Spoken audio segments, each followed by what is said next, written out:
Hi friend, வாங்க செவ்வாய்க்கிழமை மதியம் எங்க அம்மா வீட்டில் என்ன சமையல் சொல்லி பார்க்கலாம். வாங்க சொந்தங்களே.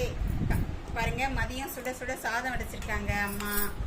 சாதம், அப்புறம் குழம்பு பருப்பு தக்காளி கடையலுங்க. பருப்பு தக்காளி கடையல், தொட்டுக்க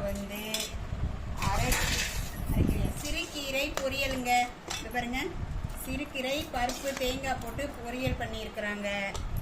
அப்புறம் அதோட ஊறுகாய், மாங்காய் ஊறுகாய் பைட்டியோட கொண்டு வந்து வச்சுட்டுக்கிறாங்க, எடுத்துக்கலாம் அப்படின்னு சொல்லிட்டு. அப்புறம் பாருங்க, மிச்சர், நல்ல காரசாரமாக மிச்சர் தொட்டுக்க.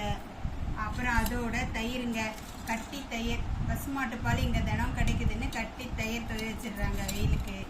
இவ்வளோதாங்க இன்னைக்கு நம்ம வீட்டில் ஸ்பெஷல். உங்களுக்கு பிடிச்சிருந்தா லைக் பண்ணுங்க, ஷேர் பண்ணுங்க, கமெண்ட் பண்ணுங்க. புதுசாக பார்க்குறவங்க சப்ஸ்கிரைப் பண்ணுங்க. வீடியோ பார்த்ததுக்கு தேங்க்யூ. பாய் சொந்தங்களே.